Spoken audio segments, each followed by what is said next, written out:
महाराष्ट्र की राजनीति में दो पुराने किरदार फिर से एक फ्रेम में आ चुके हैं। एक ने मुंबई में उत्तर भारतीयों पर हमला बोलकर सुर्खियां बटोरी, दूसरे ने हिंदुत्व को छोड़कर कांग्रेस का हाथ थाम लिया।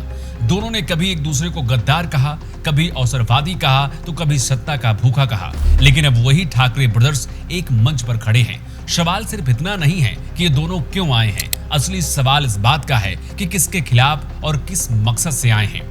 क्या ठाकरे ब्रदर्स सच में मराठी अस्मिता के लिए साथ आए हैं या सत्ता के लिए सुलह की एक नई कहानी गढ़ी जा रही है? क्या ये गठबंधन बीजेपी को झटका दे पाएगा या फिर ये महज एक पॉलिटिकल इवेंट मैनेजमेंट है? 1966 में बाला साहब ठाकरे ने मराठी मानुस की पहचान के लिए शिवसेना का गठन किया था। उद्देश्य स्पष्ट था, मुंबई में मराठी लोगों को उनका हक दिलाना। उनके तेज तर्रार भाषण, कटाक्ष और हिंदुत्व के साथ मिलकर शिवसेना एक भावनात्मक आंदोलन बन गई। पार्टी का मूल आधार मराठी अस्मिता, मुंबई में मराठी मानुस का अधिकार और हिंदुत्व की राजनीति थी। पार्टी तेजी से लोकप्रिय हुई और 1990 के दशक में बीजेपी के साथ गठबंधन के जरिए सत्ता की सीढ़ियां चढ़ी। 1999 के बाद जैसे जैसे बाला साहब ठाकरे की उम्र बढ़ी, उत्तराधिकारी की चर्चा भी तेज हो गई और यहीं से शुरू हुआ ठाकरे परिवार में कलह।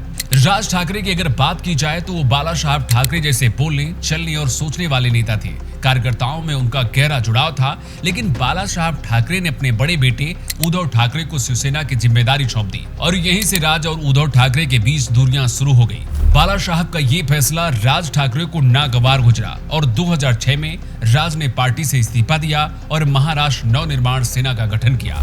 वही तेवर, वही मुद्दे, मराठी अस्मिता, हिंदी विरोध और उत्तर भारतीयों पर हमले से चर्चा में आए, लेकिन राजनीतिक जमीन नहीं बना पाए। वहीं उद्धव ठाकरे ने शिवसेना को एक सत्ता के लिए तैयार किया, लेकिन 2014 में महाराष्ट्र विधानसभा चुनाव से पहले बीजेपी और शिवसेना का पुराना गठबंधन सीट बंटवारे के मुद्दे पर टूट गया। दोनों दलों ने अलग अलग चुनाव लड़ा, जिसमें बीजेपी को 122 और शिवसेना को 63 सीटें मिली। चुनाव के बाद सत्ता में आने के लिए दोनों ने फिर से हाथ मिलाया और देवेंद्र फडणवीस मुख्यमंत्री बने। लेकिन 2019 में जब मुख्यमंत्री पद को लेकर तनातनी बढ़ी तो उद्धव ने रास्ता बदला और कांग्रेस और एनसीपी के साथ मिलकर महाराष्ट्र में एक नई सरकार बनाई। कांग्रेस के गठबंधन के साथ ही बाला साहब ठाकरे की हिंदुत्व वाली छवि को उद्धव ठाकरे ने पीछे छोड़ दिया। संविधान सम्मत सेकुलर नेता की एक नई इमेज गढ़ने की कोशिश की। उधर राज ठाकरे धीरे धीरे बीजेपी के नजदीक आते गए, राम मंदिर का समर्थन किया, लाउड स्पीकर का मुद्दा उठाया, लेकिन उन्हें ना तो गठबंधन में सम्मान मिला, ना कोई बड़ी भूमिका। इसलिए धीरे धीरे वो फिर से पुराने एजेंडे यानी मराठी बनाम हिंदी की तरफ लौटने लगे। एक समय था जब शिवसेना के हुंकार से मुंबई थर्राती थी, लेकिन आज वही शिवसेना 2, फिर 3, फिर 4 टुकड़ों में बट गई। जो लोग एक दूसरे को गद्दार कहते थे, अब वो मंच साझा कर रहे हैं। एकजुट होकर ठाकरे ब्रदर्स 2029 की राजनीति में फिर से पैर जमाना चाहते हैं। जो ठाकरे ब्रदर्स कभी सत्ता की कुर्सी के लिए एक दूसरे के सियासी दुश्मन बन गए थे, आज उसी सत्ता के लिए फिर से एक साथ खड़े हो गए हैं। ठाकरे ब्रदर्स के इस मिलन से बीजेपी की रणनीति में भी गड़बड़ी आ सकती है। शिंदे गुट अब कमजोर पड़ सकता है और मराठी वोट बैंक में बंटवारे का डर सता रहा है। लेकिन बीजेपी भी चुप बैठने वालों में से नहीं है। उसकी ताकत न केवल हिंदुत्व में है, बल्कि केंद्रीय सत्ता और संसाधनों में भी है। ठाकरे ब्रदर्स को अपना जनाधार वापस जीतने के लिए न केवल भावात्मक मुद्दों पर, बल्कि जमीनी स्तर पर भी संगठन को खड़ा करना होगा।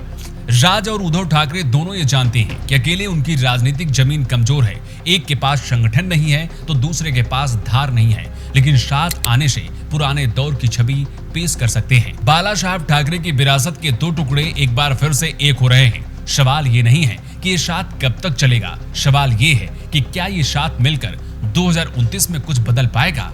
ठाकरे ब्रदर्स की वापसी को भावनात्मक कहिए, रणनीतिक कहिए या सत्ता की मजबूरी, लेकिन ये साफ है कि महाराष्ट्र की राजनीति फिर से गर्म हो गई है।